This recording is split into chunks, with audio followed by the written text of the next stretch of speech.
Welcome to Hashtime with Yange. This is a place where we help you unravel social constructs, discuss self-development in line with mental health, emotional well-being, and everything in between that directly or indirectly affects us in the millennial world around us.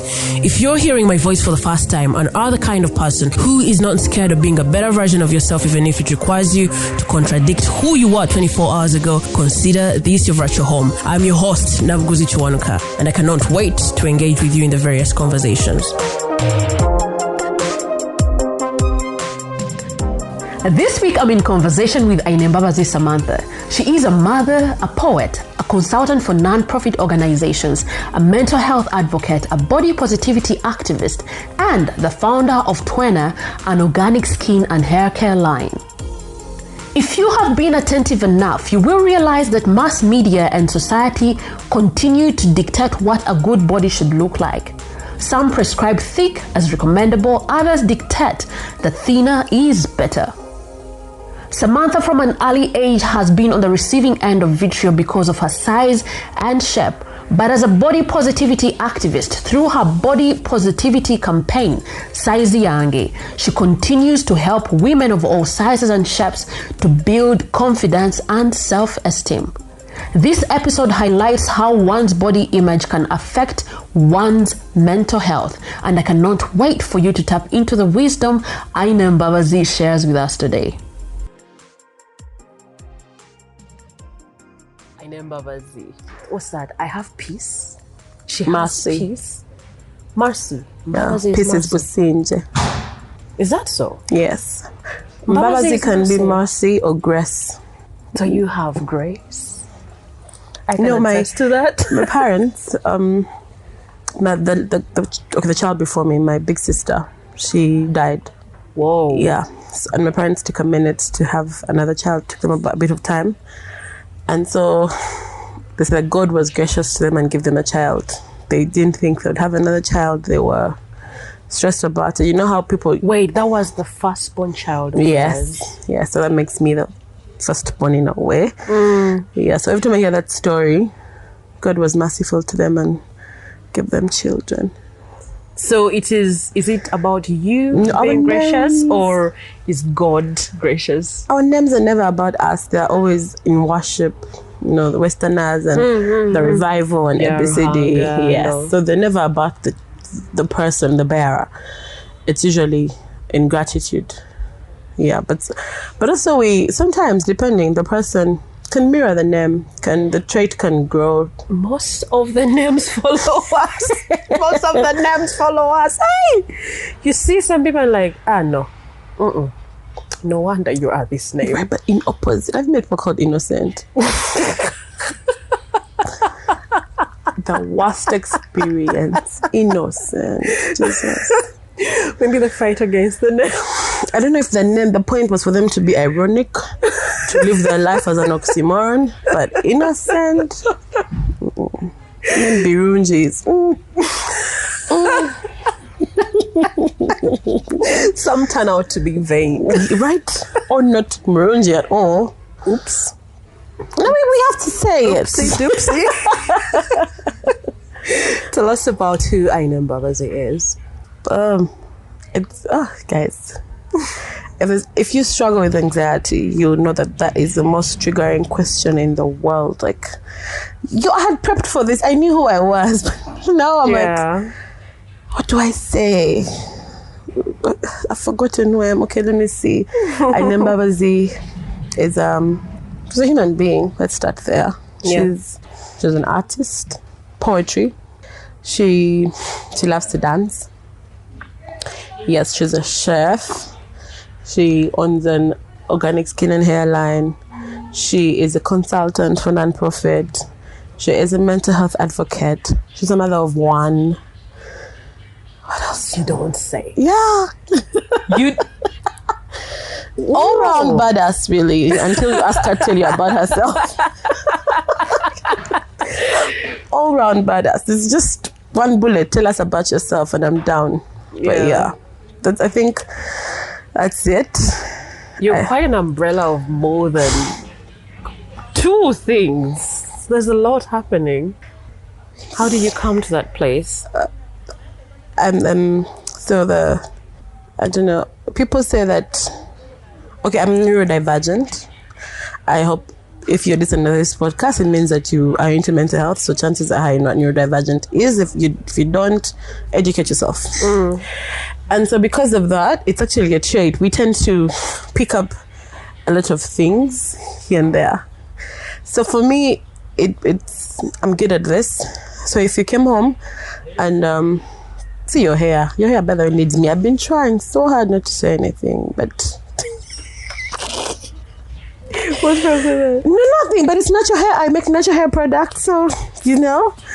And so most of the things I've started out experimenting them. Yeah. And then people are like, "Oh yeah, give me this, give me that." I'm like, "Yo, first wait.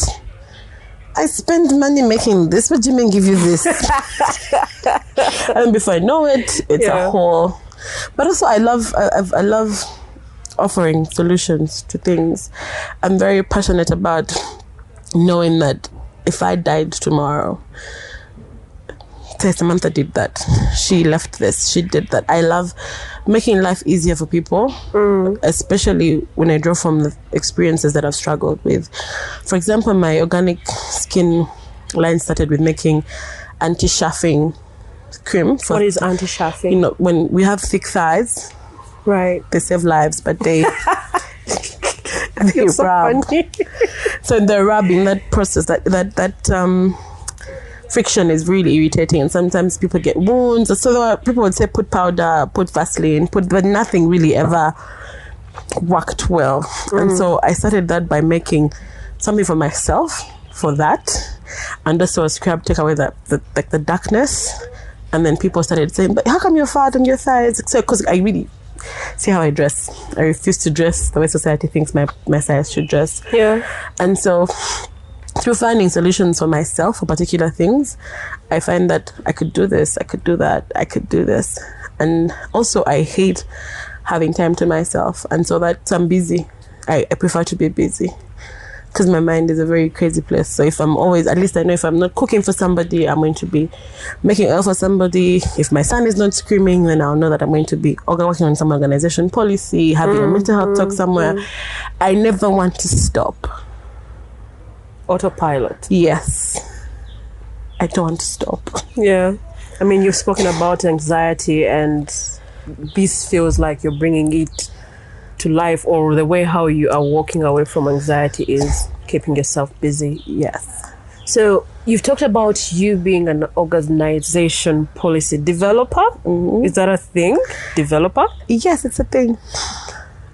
Tell us about it. Is this something that you wanted to do growing up? I don't think you can want that. Growing up, you don't know policies. Growing up, I wanted to be a doctor. When I was young, I wanted to be a doctor. When I was in primary 5, 6, 7, I wanted to be. Now I knew what doctor I wanted to be. I wanted to be a neurosurgeon. Primary 3, 5, 6, 7. Take kids to good schools where they teach them these words, guys. Bambi. Oh my. So yeah, I'm sorry I wasn't in a good one. Yeah. I didn't know those things. So I wanted to be a neurosurgeon, and then in my senior one, I got Ramsey-Hunt syndrome. It's a neuro disorder, and I needed a neurosurgeon. And by then there were 3 in Uganda, and like my dream was even more cemented. I'm like, I've got to do this. I have to do this. I have to become the 4th neurosurgeon. In my head, time was going to pause and wait for me. You got to become the 4th. Wait, you said what disorder did you say? I got Ramsey-Hunt syndrome. Ramsey-Hunt syndrome. Yes. What is that like? It's okay. The characteristics are paralysis. My eyes became crisscrossed. Whoa. Yeah, parts of me weren't working well. And funnily, you know, so this all over the place, but I was born 4.5 kilograms, and somebody was given birth. That's a really big baby. You. Yes, it's a huge baby. So I've never lost weight. I don't know a single day I've been small in my life. So the first time I got all those symptoms, the first diagnosis was fat. They diagnosed me fat. It's the thing, like even if I go to the hospital with cramps, I'll be diagnosed fat. there's a diagnosis as No, that. okay, it's not. They don't say fat, but they say, "Oh, have you tried to lose weight? Have you tried to do ABCD?" Oh yes, oh yes, oh Yeah. yes, oh yes. So the first time I had it, the doctors were quick to say fat, and so I was put on all this medication to reduce the cholesterol in my body, to calm down my lipid profile, until later when they're like, "Yo, this girl actually has." I was about to die, Ramsay Hunt syndrome, and then I was like, you know what? I have to be the next neurosurgeon. I got to do this. Yeah, young and full of hope. How long did you keep the dream? I tried. I tried. tried. Because then it became about family. You know, parents hear you say one thing, and every guest that comes, Tell me how much more to be. I know. and so it becomes less about you and more about not letting these people down. So it was heavy. But then, you guys, let me tell you, chemistry is not for the weak-hearted. I will never forgive organic chemistry for my life. Never. But then actually that's the time that I had, I think, one of my very first grand meltdown was senior 6. I didn't pass enough. Because I pushed it, yeah. I tried. I pushed it. I still have the dreams that maybe one day, when I have my life in order, I can maybe go back and do this. I still think about it. I've always dreamt about being that doctor that treats with medicine and poetry, that when my patients are sick, I would write them poems. Yeah. I know I'm such a fairy tale person, but yes. So I pushed it and then I failed. That is a long time. Yeah. Because usually you hear people telling stories about how maybe primary school they had these, and then senior 1 there was totally a different thing, and then they kept changing. But then seeing you to that point of senior 6, I pushed it. and then you're talking about the meltdown. What happened in that period? Feeling like, okay, so I cannot be a neurosurgeon. What next? Okay, so there are so many semi-other meltdowns in the middle there, but since talking about career, I'll just go with that. Then I guess we'll talk about that later. So the results come out. Okay, I knew I had not done well in chemistry, but I didn't expect what I got. I got E. No, E is like 2 points. E, you can do it. I think I got O, but I failed chemistry. And I remember that. So without chemistry, you can't be a neurosurgeon. You can't be a doctor. That's what they call desirables, and then the ones that are compulsory is biology and chemistry. That's why people do either do PCB or BCM.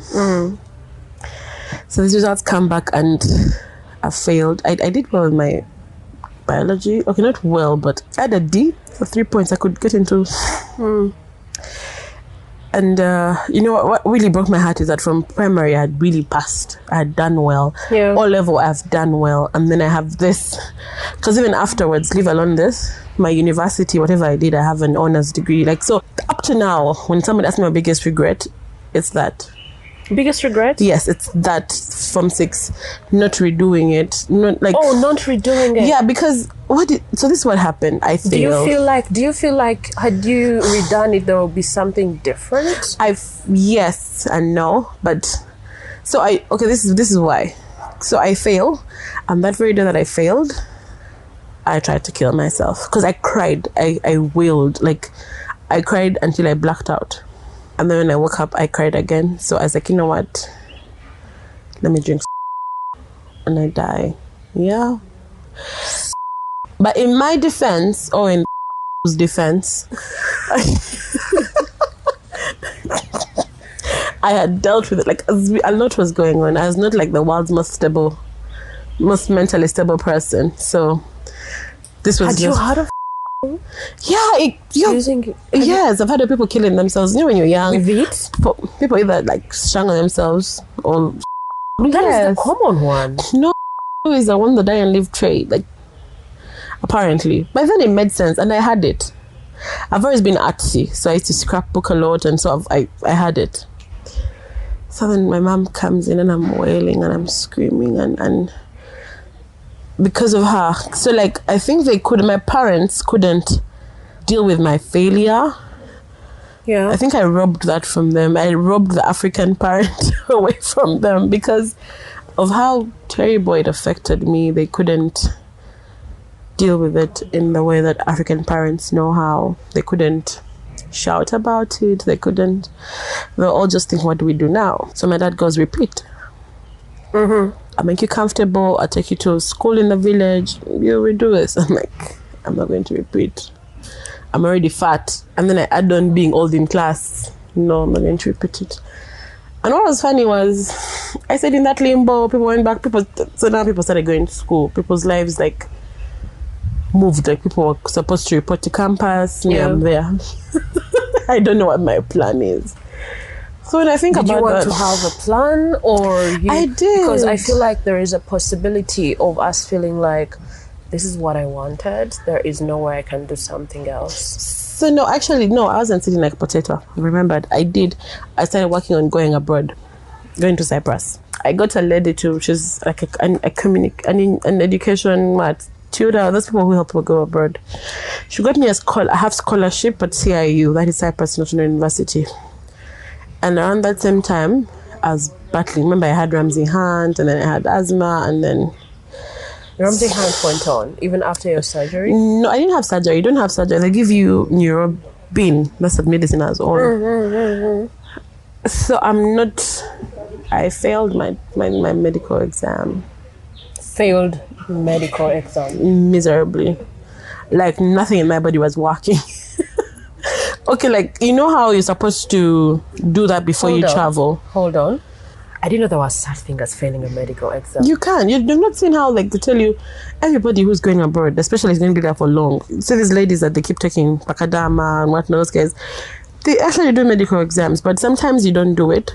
You just sign, you pay a doctor, and But my parents were like, it's important because you've not been well. My right lung was messed up because of asthma. Like I had a lot going on. Yeah. And like, no. Wow. And now that just made everything worse. I didn't know what to do with myself. I was just...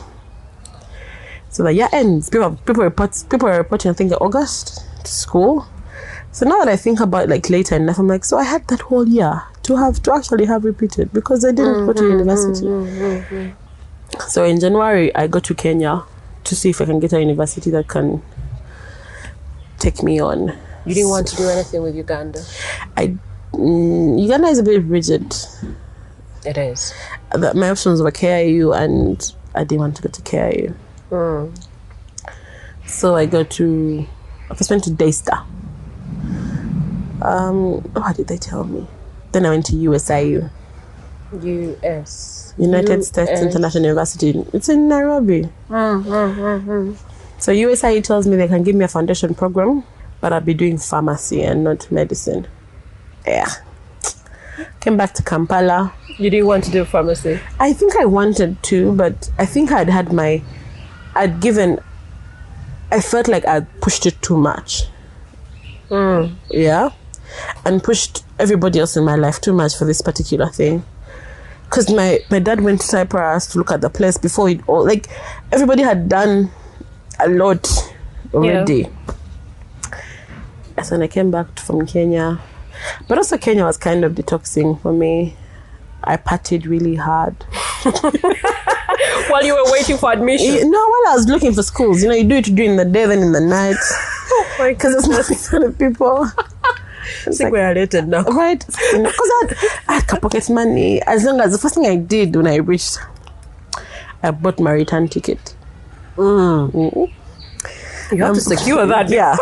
Because I used a bus. I used Easy Coach. So I went and I booked. For a whole week later, when I'd be coming, I gave them the money. And then every time my parents would come, when when I'm broke. Okay. So I knew ticket secure wallet. Matatu to bus park was about 300 Kenya, 300 bob. Yeah. So I told myself, enjoy. When you're broke, you'll go back home. Oh my God, the partying. I think that's what detoxed me. So I come back and I was like, yeah, let's do this. So I go to university. And I'm like, I cannot do BBA. I don't like how put Kabapo do BBA. I don't like it. What can I do? And the options are between human resource management and procurement and logistics. So I choose procurement and logistics. 5 years after school, I've practiced human resource management for 5 years. The only procurement I do is buying things on Jumia.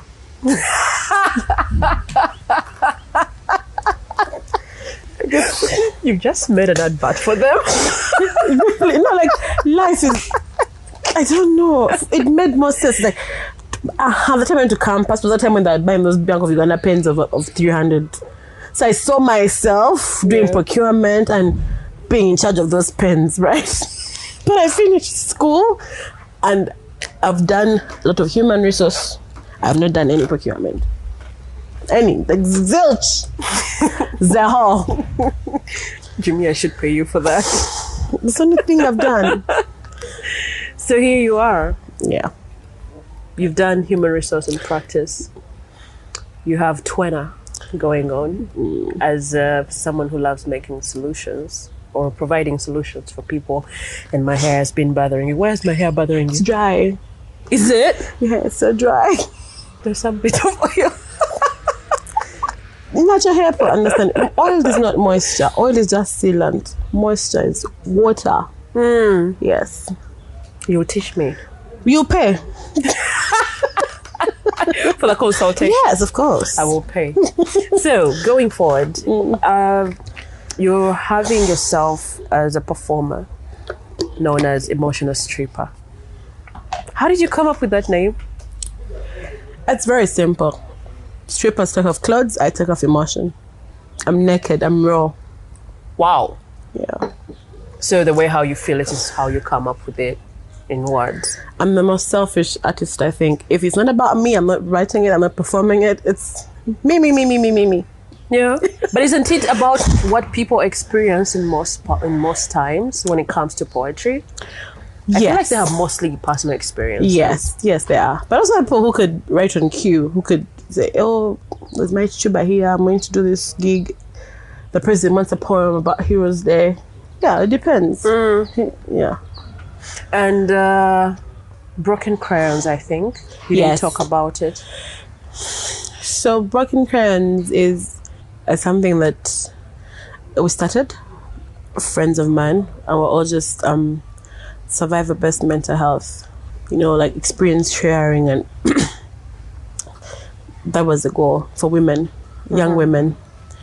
We started it out in 2018 and we had all these big dreams, and life gets in the way. When you're growing up, you get more busy at work, you have more work taken home, it's hard. But our goal ideally was to create safe spaces for collective healing, not personal but collective healing through experience sharing, professional people, and orthodox ways of dealing with mental health, as maybe yoga. But also our goal was to train people in first aid mental health services, semi-professional, so that our goal, the vision is for every 20 young women in Uganda, there should be at least one person that has achieved those skills to be able to, first of all, identify. Only women? That was the plan then, women only. But now we later on moved not to incorporate men, but to incorporate men to understand women mental health, but not to understand their mental health. Does that make sense to you? I'm understanding. Men as a trigger, men as a support system. Yeah.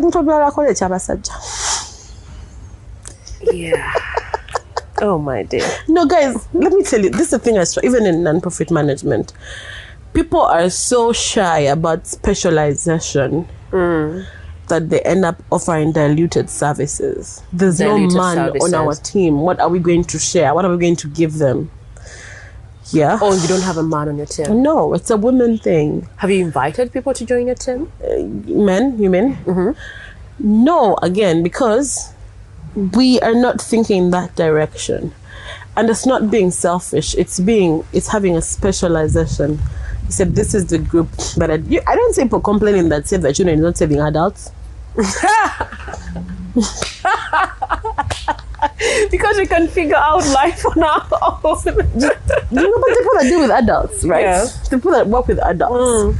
So No one is shouting at UNICEF or like a UNESCO. Why aren't you? So if I'm not an orphan but I'm broke, why can't UNESCO help me? No. Yeah. Good. So it's. I feel like I get that question a lot, and at first it makes you. You're like, okay, so am I going to limit funding? Am I going to limit how people see it? Wrong? Yes, and then later you're like, but no, it helps me know what I'm doing better, because I don't understand men. I know that they have mental health struggles, by the way, and sometimes more than ours, because we're already unfortunately defined as the weaker sex, and some people actually expect us to already be in our fields. And men, they don't have that expectation, so they struggle. And I hope that there could be broken pencils out there that deal with men's mental health. But I am bold in my specialization, because I feel like it's the only way to achieve services that are relevant. A one size fits. Well, human beings are not Chinese T-shirts that you could just throw a one size fits all and. Even Chinese T-shirts have size. No, there's not one size fits all, free size F, and everybody can put it on, right? No, I don't believe in that. You've talked about the moment where you were struggling after failing your senior six, and you're regretting not to have gone back to do the senior six. Your father talked about you joining, or rather going back to do it. But you're like, I am already fat. I cannot go and look old. Like, they can't be. It's like double jeopardy. So take us through your experience as you having talked about not in one moment in your life getting smaller, coming from the 4.5 kg baby to where you are right now. What has been your experience? Like, do we go in phases? Are there specific things that you might have experienced between the ages of maybe below the age of 8, before teenage, and then coming to the adult space? Yes. You know, when you were speaking, as like my weight journey has been like Kasaja's economy.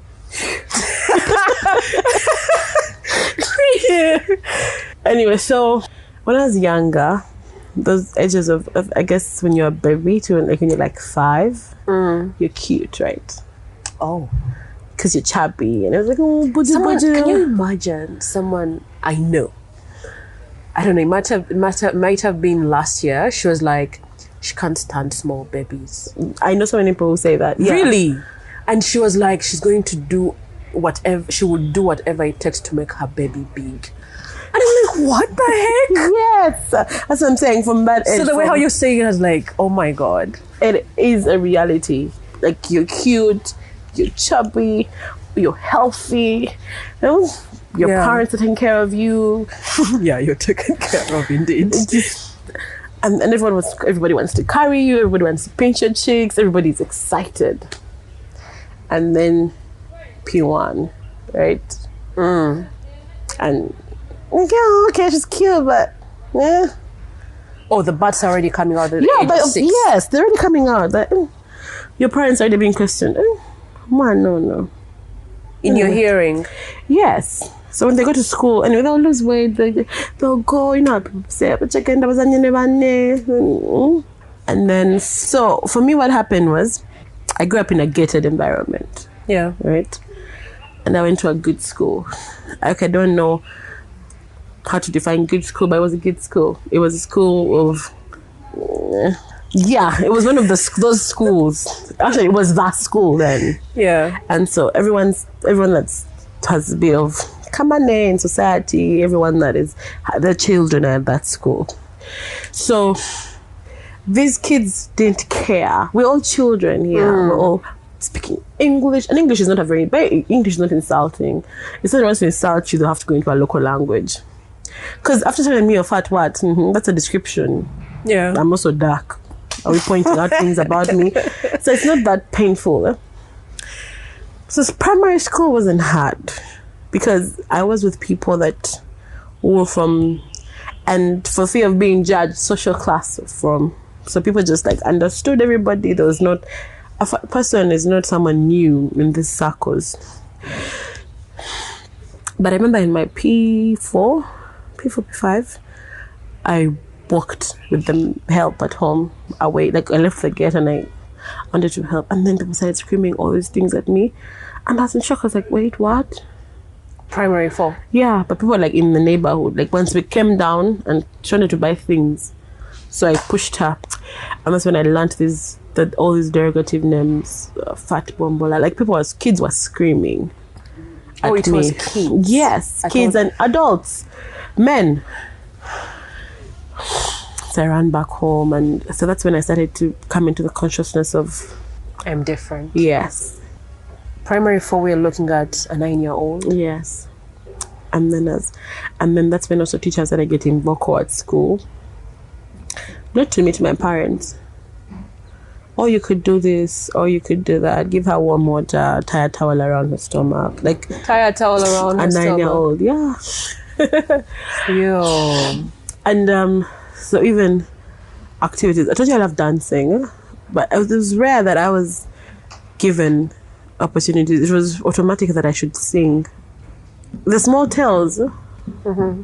So you know how those folk songs are, and then the people that are dancing and those that are singing. And it was always automatic that for some stupid reason I should be in the people that are singing. And times when I actually dance, I'd prove them wrong. Hey, she knows that she knows the taste of all that. Oh, that's actually what they keep saying up to now. Yeah.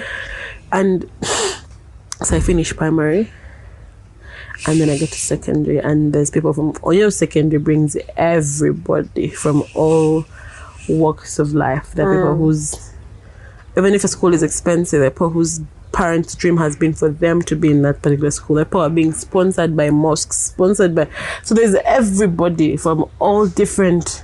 But I've never seen somebody like you. And it was I remember in S1, this thing has never left me. I went to a teacher's house to drop my book. Because remember, my secondary teachers usually live in the school. Mm-hmm. I went to drop my book, and so her door was open ajar, slightly. And so I pushed it. I was like, oh, so you pass, Mama, how exaggerated are you? You can't pass there. No. Yes, and I've never forgotten that statement. And so I started How compiling the list. Now I'm also exaggerated are you? exaggerated. Okay, fun stuff. and it became hard. But what helped me as well through secondary, not to feel pain as in a single school. So, girls don't care. Some But of do. course, around functions, I'd hide myself a lot. But also now I'm more, so I'm older, so I'm moving out of the house. I'm going to shops, and I'm hearing all these things all the time. Kids run after me to come and look at me. Yes. Kids leave their homes. How they're like pathways. Say if you're walking like this, and they're like pathways on your left and your right, and people are just gathering from all these pathways. Old women are tapping themselves, pinching each other. Oh my God, look at this person, look at that person. And that has been my life. Boda, men. Yeah. Everyone. I don't know if there's anything my parents haven't invested in. Forever living, all those things that there's apparently Everything that people recommend. that is good for weight loss. I have tried, I have done, I've been bought for, but I wake up fat every day. Yeah. And I think that the time that hurt me the most is people. I fail to understand it. Why people feel the need to comment about. I don't understand why we have the need to have an opinion about everything. That's something I've never understood. Because I keep telling people, okay, I could lose the weight. Yeah. But an ugly person will be an ugly person forever. So what about your face? But I'm not talking about it. I see it. So that was in campus. Campus wasn't that hard. I went to an international university still. International university? I went to an international university. So there were very, very, very few Ugandans there. And yeah, so people, unless I didn't understand the languages that they were using to fat shame me, it wasn't that crazy. Man, you can tell. Even if it's a foreign language, you can tell that someone is ridiculing you. You can tell. Yeah, so I've been trolled in real life. I've been trolled online. I've seen the online bit. I took a while. Actually, emotional stripper was also born out of. I didn't want people to affiliate my work to me at some point, because if they hated me so much and how I looked, I didn't think they would want to listen to my work. I feel like they would be biased immediately. So if they had whatever image of emotional stripper they thought she looked like in their minds according to what she wrote, then that's what I wanted them to imagine, because I didn't think that this image was enough for her or was a good representation of who she actually really is. Yeah. And how do you deal with it? Because now we're living in a digital age, and but we're living in two worlds: the digital age and the globalized economy, where we have things in America being pasted down onto us. We're talking about, what is the right boob size? What is the right shape? Meanwhile, it took me a very long time to understand what a good body is. Like, I was at campus and I was asking someone, what is a good body? Like, I was so confused, and they couldn't also bring it to words. There was no particular description. But of course, I think the magazines or the webs or blogs do describe a particular size or shape. How do you manage, or how do you live in this kind of system that is, hurling insults at you and bringing up all solutions that don't even work? Oh my God, the solutions. Everybody's an expert on fatness. Everybody, hi, but don't get annoyed. But that's how they start. So she's like, hi, don't get annoyed. Have you tried a bit? Recently, so there's an organization I do human resource consultancy for, so recruiting, and I was helping them. I went to a church, and a prominent pastor, big deal pastor. It's like, yeah, when you're done, because he phoned me at the reception. These guys are trying to hire from Christian families, like big Christian churches. Yeah. So I was trying to talk to the church admins and share this information. When you're done, you come to my office. I'm like, oh, so he tells me, how are you? I'm well, how are you? You look tired. I'm really exhausted. I've had a long day. I've been churches around Kampala. This is my last stop. And then I go home. Oh, you're breathing heavy. Yes, like I earlier explained. Tired. There's this woman I know. You sit in a Benson and she'll suck out all that fat from your body. She did what? You'll sit in a Benson and she'll suck out all the fat from your body. I told him, and the water turns black, because I've done that before. I'm like, does the water turn black? Yes, I've done that before. He's like, I didn't lose weight. No. Then you are the abundance of God. And I just told him, everything else, you should have started from there, because everything else has just been watered down by how you started. So everybody's an expert on fatness, on weight loss, and so how I deal with it. At first, it wasn't easy, but I think the first person so I have someone that I love so much, and she was doing hospitality at MOOBS, and so they had to do a presentation of like a concert or like a fashion show. So she asked me to be her showstopper. And she says that she would really love if I modeled for her. Yeah. So is it Kogonza something? They're prominent. She does bridal tailoring? attire, yes. Bridal attire? Yes. Something, I've forgotten the name, but it's a big deal. And also Rezioni. At least I've heard of him. So they bring the clothes and none of them fits me. Because I dressed up well, I dressed up to go to model. I went for the auditions, and that's when she told me, I need you to model. What do we do? So that's when we made the t-shirt that says size Yange. And that's when that was born. So I modeled for her. And at first, actually, I wasn't going to model, and time had gone. I think the show had dragged because people had taken long to come.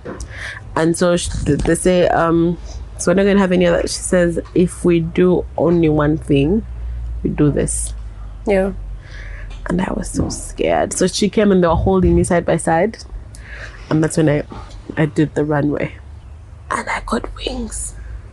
I mean, they were holding you side by side. I was so happy. I think about that moment, and that was the moment. You know, it didn't matter. And the size Yange thing was actually meant to be like a shove in the face, because the biggest term that is border, the thing that I got tired of was size Yange. So they would find me and call me size Yange, and then I would turn and it would be on my shirt and we would both laugh, because it would be both of us. Yeah, it happened. We both start laughing because it was hilarious. And then I stole their term. I took it away from them. I gave a different power. And so I said, so I started getting a lot of messages in my Instagram, my Facebook. Oh, I love that you do this. I want you to do this with me. I want you to do that for me. Oh, yeah? Yes. And at that point, I realized that people don't hate fat people. They hate being fat. And they're projecting. It's a projection of insecurity. And I'm not recruiting fat people. It's not like... Look at you. That's the thing. I'm not recruiting fat people. So people should... I said, calm down. Yeah? Oh, my God. So when I understood that... Yeah. I was like, oh, bless your little souls. And that's when I decided, of course, I'm not going to pretend and say that I live in a fat bliss all my life, but most of the times, I'm like, yeah, this isn't about me. It's about you. It's about fear of seeing yourself look like me. It's about confusion as to how you apparently look better than me, but do not have even half the confidence that I have. Yeah, it's not about me. Yeah. So, and that's when I started understanding people's projections, and that, because me who doesn't sleep at your home, who is not your mother's child, where is all this concern coming from? Yeah. This lady that was throwing a lot of comments and made a post on her own, and then she tells me, I used to be fat. I'm like, so you're scared. You don't understand how I can love myself existing in a body you hated so much. You had to change it. And that's when I understood it, and I said, bless your heart. I'm sorry. And I'm sorry the world has been so cruel to you that you feel like it has to be some stupid Ponzi scheme of meanness that we have. I come under you, then somebody else comes under me, then we're all just watering down. No, so I'm going to live my life. And you know what I did? I had a nude shoot. Yes. Totally naked. It's online. The photographer, she's called, and she's won a lot of she's won a few awards from that nude shoot. She's actually on she went to South Africa. When was that? I think I did it twice. And I was so scared. I had to be high. I know. You know, at first I was looking for it, I was like, yes. You know, like I Lizzo'd before Lizzo. Yes, yeah, because she's just doing this recently. Yeah. Just as I gave her confidence, she won't say. Oh, come on. Shut up. Should you want us to ask her? Do you have a contact? Let us begin with that. Do you have a contact? It's not about me. Yeah, so a friend of mine was doing a series on differences and the different ways to be a woman. She had someone with I don't know how to pronounce that word. Is it vertigo? Some people say vitiligo, but it's or vitiligo. That I say it as vitiligo. That one. Mm-hmm. So she had someone like that. She had an albino. She had a really tiny person. Then she's like, "You are the missing link." Wow. I was like, wait, what? No. She's like, "You are the missing link. You are who I need." Mm-hmm. I love how you own yourself. I love how you... It gives us so much power. We borrow some courage from you. Yeah, I think you don't know that, but it comes with a lot. I mean, we're living in society that puts us on pressure to be what, to be that, to be everything that they're demanding us to be. And there is this person living on their own, like with themselves, and they're okay with it. Like, society, fix yourself. Yeah, so I did the shoot, and I loved it. I was just, but that shoot, I think I had underwear. Yeah. She sends me the pictures and I love them. And women, feminist spaces are eating them up. They're calling me, can we have a feature? Can we talk about this? Can we? Yeah, I was busy around that period. And then I call her up and I'm like, I'm gonna do this again. This time I'm gonna be naked. It's like, are you sure? Yes, I'm sure. And then we have this shoot again, and it was so liberating. It was so powerful. Yeah. It was wonderful.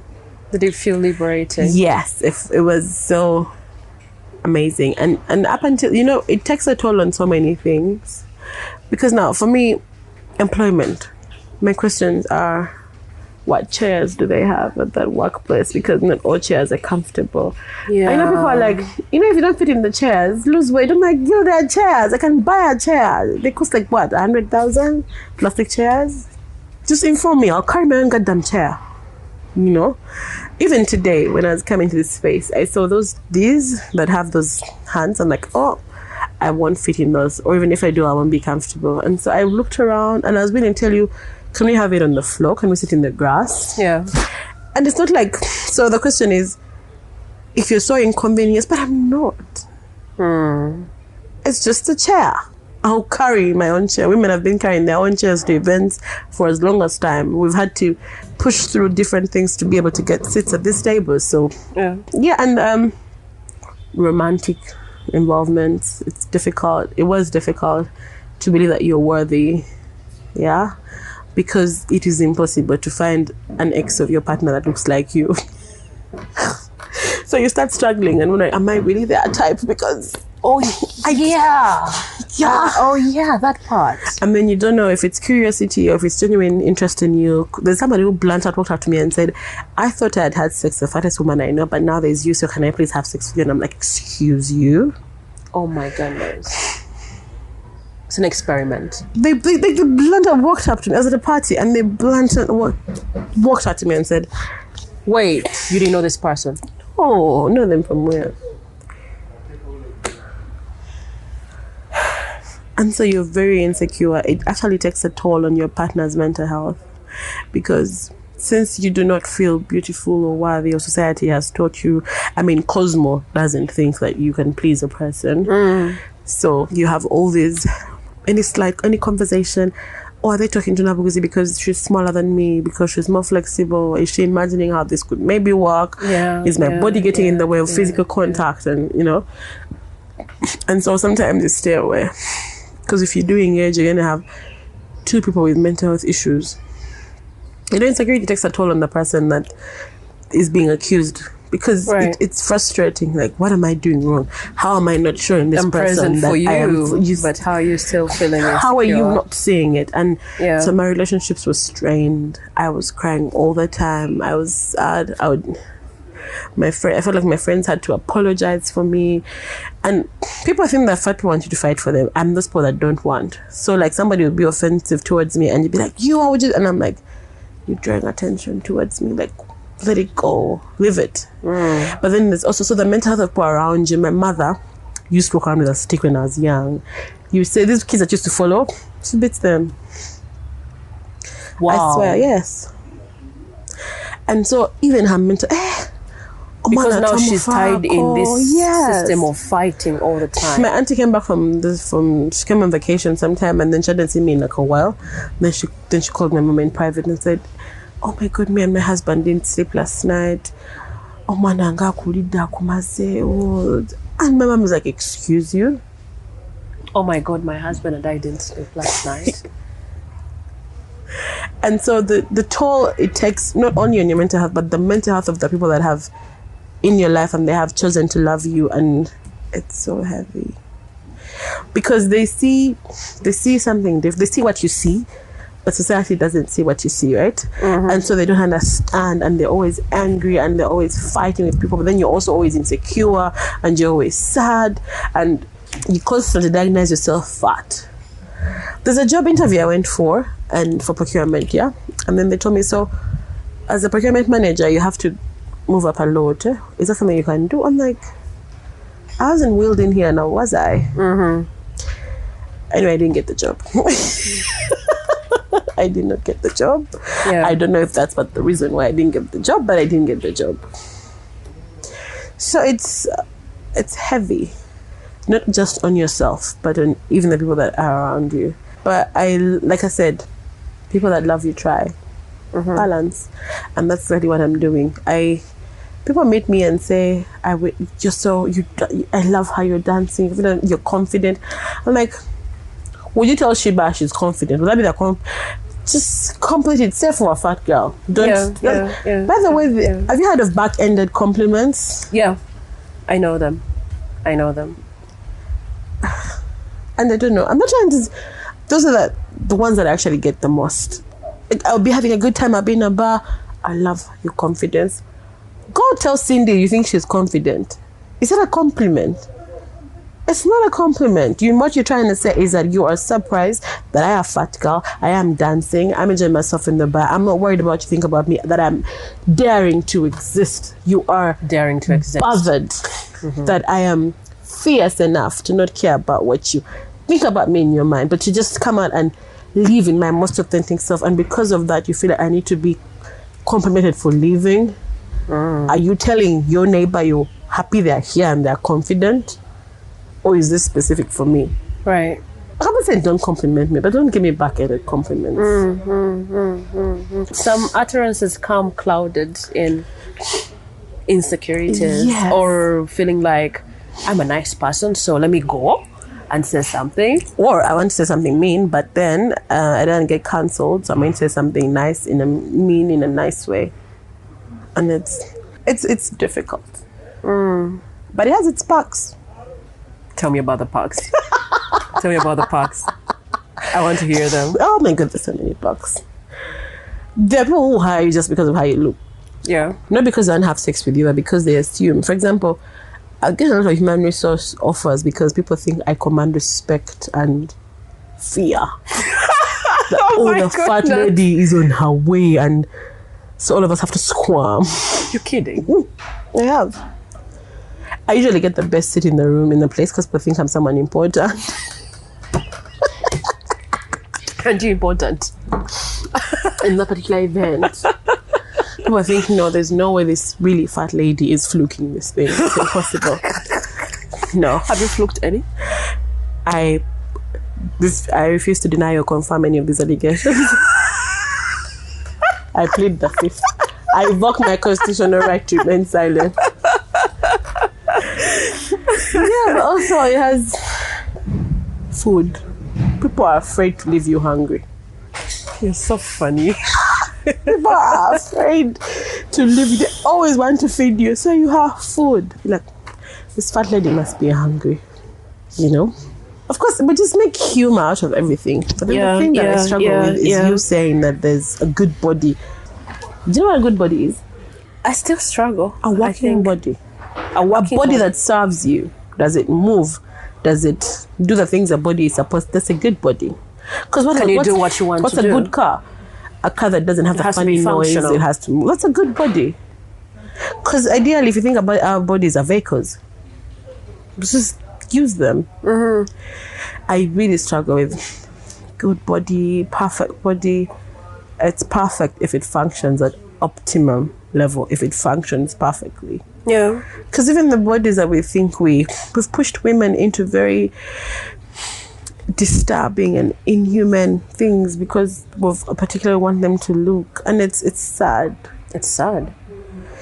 And I'm not saying that probably someone would say I'm unhealthy. I feel like if this was like a panel discussion and Dr. Kasendene was here, I feel chances are high. He has those things that he usually writes and posts. I don't think he would agree with me. I do not think that I'm the epitome of health, but neither are the people that, guilty. My only unfortunate thing is that even if I breathe around food, I'm going to put on kilograms. Yeah, and you're not going to go through that. So because you're lucky somehow, and why does that make you better than me? What has your smallness done for you? Let's start there. Yeah. What? I've started asking people those questions. You get when they small say- allowance?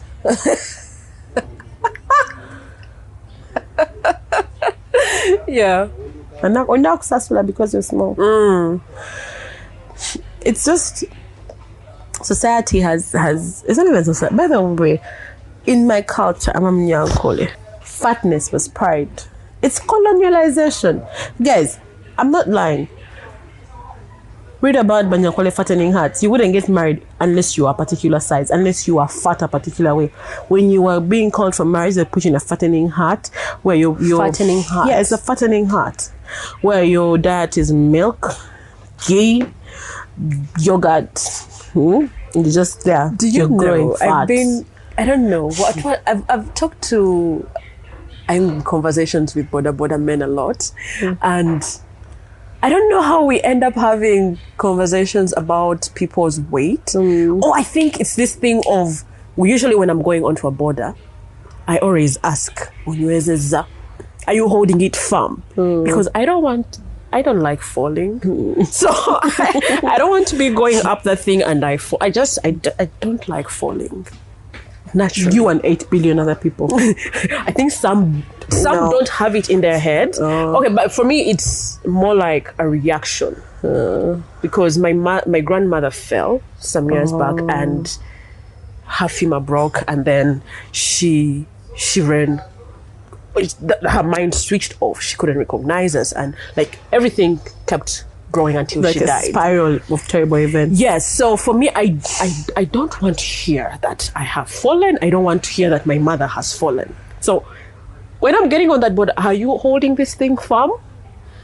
So usually what they say, sure, you mean I can't carry you? You're not that heavy and all those things. So I think somewhere on the journey they usually talk about how they like big women because they command respect. Oh, you talked about it. Told ya. Yeah, you talked about it. Like, mkazi omne na awe usechitiwa. I'm like, come on.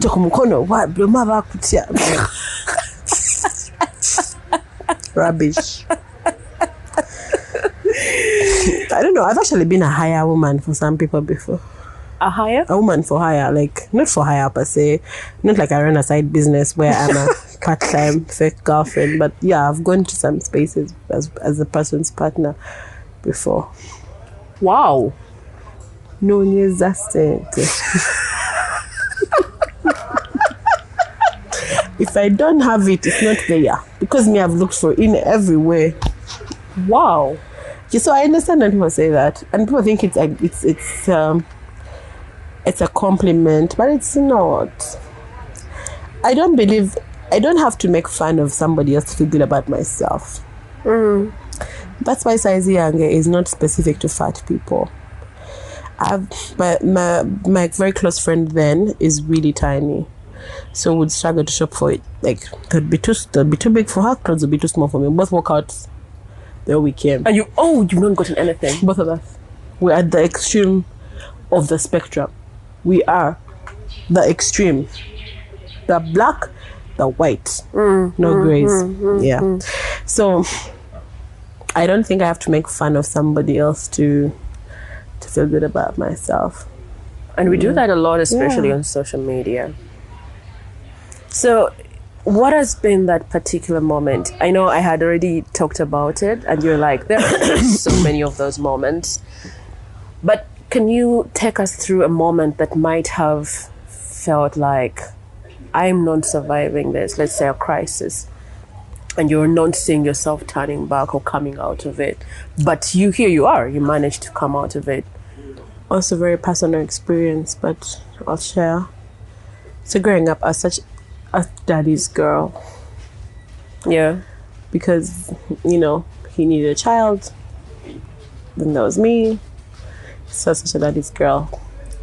And then somewhere in the middle, I don't know. As a child, you'll never know what happened. But my parents' marriage kind of wasn't a marriage anymore. Stopped marrying. They were not having and holding. And I don't think anything has ever actually, that point, that was the beginning of my mental health struggles. and I was 8. Yeah.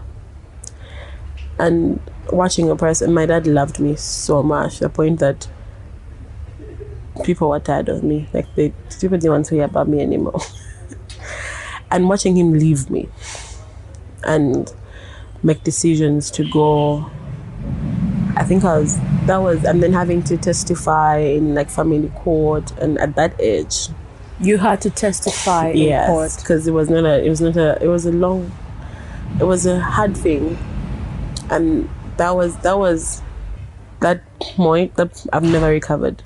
That 8, like when I was 8, yeah, you're waiting for years ago. You calculate, no, when I was 8, I maintain, Yeah. yeah, and that moment has kind of affected all my relationships, because now I know that if somebody who could literally put the world at your feet can wake up and leave you, everybody else will leave you. So from that moment, I'm 8 years old, I'm struggling with this, and you know, when something has happened to your whole family, you can't make it about you because you're all dealing with that same thing. And I think that's why I had a lot of internalized pain. I didn't want to be selfish. Who do I tell? My mother, she's weeping her husband, she's sad. My sister, she also lost her father. How do I not make it about me? I was when I started writing poetry, actually. 8. Yes. As dealing with that. Did you have any knowledge on poetry at that time? No, but then I was writing songs. You guys. But then I was writing songs. I would write songs, and then it turns out they sound better as poems than as songs. Yeah. But then there were songs. So a lot of things, you know, when you're dealing with a divorce, that's not exactly a divorce. So he comes back after like 3 years, but then it's never the same man that comes back, and still tries to put the world at your feet too, but it wasn't easy. And then, so throughout, I struggled heavily with my father. My father is the person that I love the most. He's the person I hate most in this world. My father is 2 men, and I think I only loved one of them. I am an extremist because of my father. He has done the most beautiful things to me and for me. As I said, I was a desk caller in senior 6, and my dad would pick me up from my class, carry my bag on his back, senior 6. So he has done the most extreme beautiful things, but he's also done the most extreme painful things in my life. And so there are moments when even a simple conversation with him is not something I can survive. When it takes me back, when it's a trigger. There are moments when pain is it's so recent, and yet it's so long ago. Yeah. And so because of that, I've dealt with things that I was sure were going to kill me. I've tried to kill myself a number of times. As body likes its place. I've allowed. I've failed to understand how someone can just switch. When I lost my friend, people switched on me in that place, and that's the first time I actually didn't want to kill myself, because I wanted to kill me. How? That's even a criminal or what, but yeah. Even right now, by the way, as I have this conversation with you, I am probably going through something I don't think I can get out of.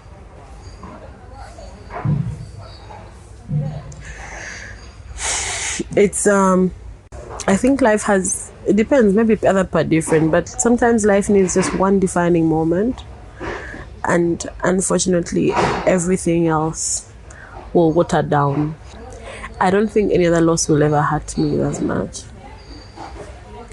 Any other breakup, any other someone leaving me, or they will just, even when it happens, it will just trigger me. It just triggers me back to that moment. Right. And it just reminds me that if the person that gave you life, what did you expect?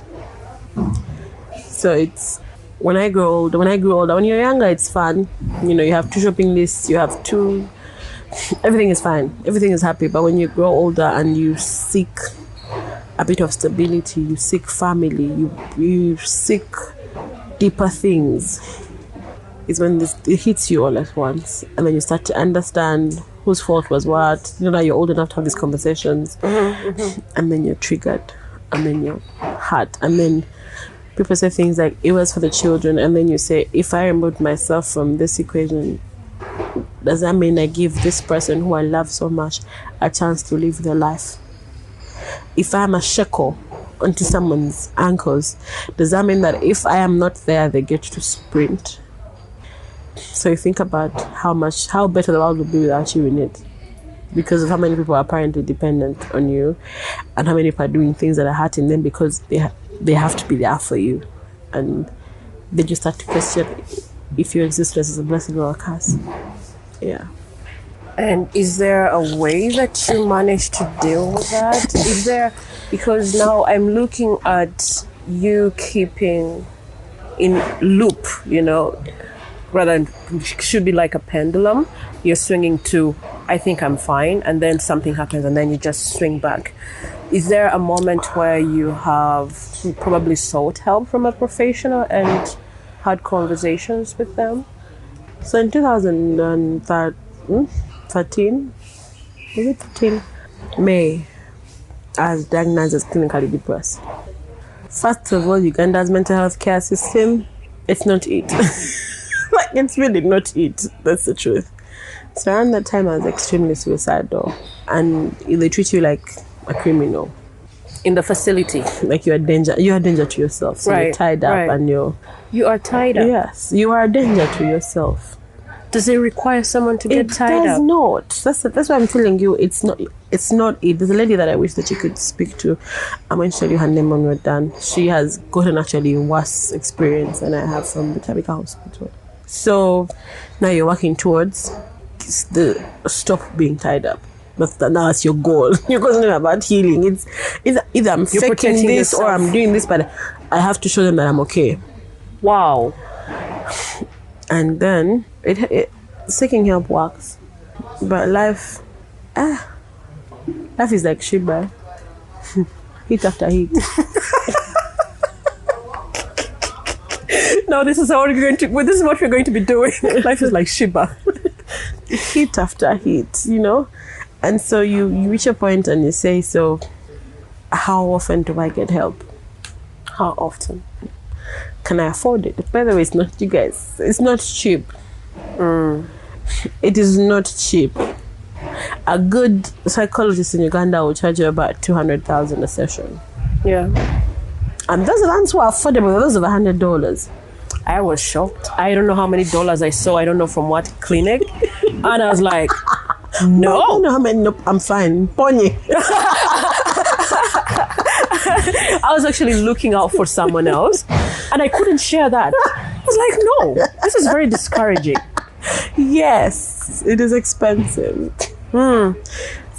Yeah, but then also for me, what I struggled with is the stigma, because for me it was a time when I was younger and people were, because I had to discontinue school to do that, and the stigma that comes with that. People knowing that you stopped studying because you had to deal with this, because you were in this facility, and no one waters down cancer. No one says, oh my God, cancer, and then no one waters, like, why do we water down mental health so much? We don't understand it. And we're better off with living in deception. Because, Prince Harry said that mental health is like physical health. It can be good or bad. So if you have the conversation, tell people how excellent your mental health is. If you do not share in this person's struggles and needs to be admitted in a facility, but don't water it down.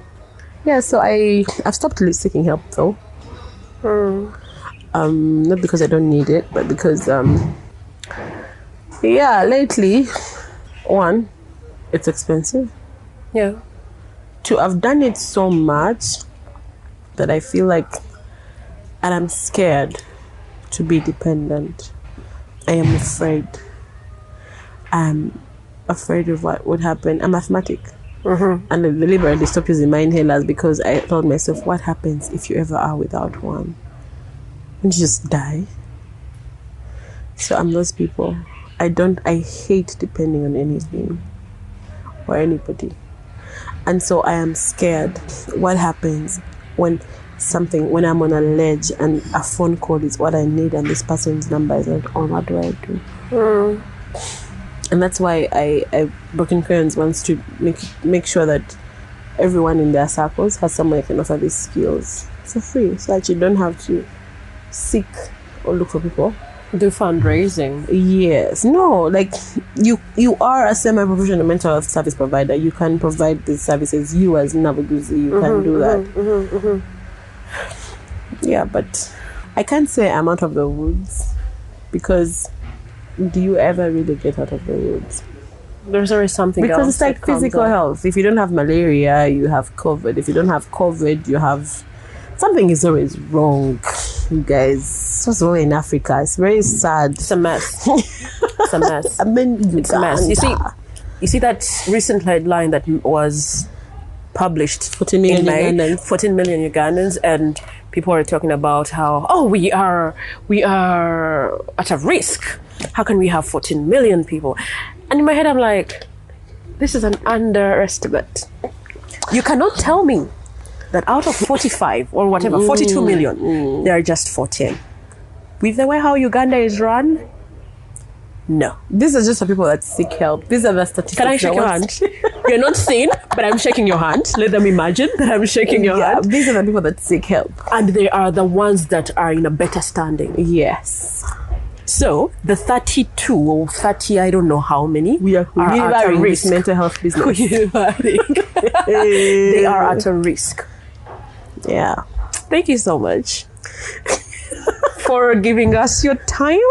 Thank you for having me. For people that want services from you, Twena, Broken Crayons, did you say it was on a hold? No, it can be. If your services are to give me money to run Broken Crayons, Bambi, please look for me. Yeah. Yes, but yeah, if you are a non-profit organization and you need help with your systems and structure strengthening, you need policies, you need strategic plans, just hit me up on Facebook. I respond. I'll share my email if that's okay. It will be in the your email or phone number if you don't mind. My phone number. Yeah, I know. But I say something as well. So. I posted a picture recently. Did you see it? Yes, you did. And then one individual, everybody's, oh my God, you're cute. Oh, you're beautiful. What? And then one individual, I don't think you saw that comment. I think someone else took screenshots. Came out and posted and said, you look like an elephant. Garcia. I think there were two comments from one person. Yes. Yeah. You guys, so this is just a call to everybody, yeah? This person they have no picture. They have nothing. Guys, I know that these things are painful. They have nothing. These things are painful, but don't let non-living things... If they don't even have the confidence to show what they look like, why would such a person have your time of day? Why? Can we sieve out whose opinions matter to us? Because we are living in a very offended society, and so we are going to be offended ourselves. But can you find out whose opinion matters? Who carries weight? If Nabaguzi said this to me, I'd feel bothered. But is it every Tom, Dick, and Harry? Yeah, it's impossible to not be sensitive. But people are going to talk forever. See out who you care about. Yeah. People will even recruit haters. He could have easily talked to his people and they come and make fun of me. I trended sometime at the beginning of lockdown. I don't know if you saw that video where I was talking about that eating chicken. It went everywhere. No. Yo, Mbu posted it. Like all those blogs posted that video. Of you eating chicken? Yes, I put it on my... That's why my Nabaja had not given us money, and I was asking her if I had spent her money to buy that chicken with her stingy ass. And so everybody was posting about that, and the comments were just terrible. They were the worst. And it passed, guys. See, you didn't watch that video. You shook up the internet because of eating chicken. Yes, because a fat girl ate chicken. She shouldn't. How dare she? Chicken has a kilo limit, guys. It does. You just don't know. It happened. So it's hard, but it's come up with you. Once you find out who you are, fall in love with yourself. You love yourself already, but you're probably in an unrequited relationship. You don't have yourself back. Fall in love with yourself. Find out who you are. Learn your self-love language, and then everything else will just be background noise. Because I'm petty. People tell me I'm so petty. So even if I woke up in the morning and I wanted to... You say something, I'm like...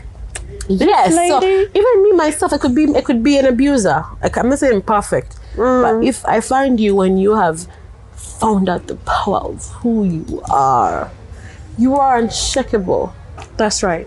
It doesn't matter what people say, because it should, but it doesn't. Because at the end of the day, unless they're going to come out and pick what bill of yours they're paying after saying the things they're saying, by all means let them speak. But if they're not, you're going to lose weight, and then you're going to be too thin, and you're going to be out of style, and people are going to say, now I want thick, now we're into curvy, now we're into live your life with the confidence of a middle-aged white man. Yeah. That's all. But yes, so for Twena, still follow Twena on Facebook and Instagram. Twena, can you spell it for us? Twena. And what else? Emotional Size Yange stripper. is a bit, it's on and off, but it's a YouTube channel. There are videos, you could check it out. Size Yange, the way it is said. And emotional stripper, yeah, that's on Facebook. I'm publishing my first book this year. I'm excited about it. Yes. Oh yeah. Yes, emotional stripper. You're done writing? Yes, I'm just deciding a few things about how and who to do the actual publishing, but that's done. So yeah, I guess that's it. Anything else from You were supposed to give us the email, and then you were my like, I have to say email. something. I don't know. You couldn't wait for me to ask you if you had something to say. Can I say it? Like, will I be able to? The email? My email is Samantha Ainembabazi@gmail.com. But Samantha and Ainembabazi share that last A. It's not a double A of Samantha and Ainembabazi. No, they share that A. At gmail.com. Yes. So it's Samantha Ainembabazi@gmail.com. That's my email. Thank you so much. Thank you for having me.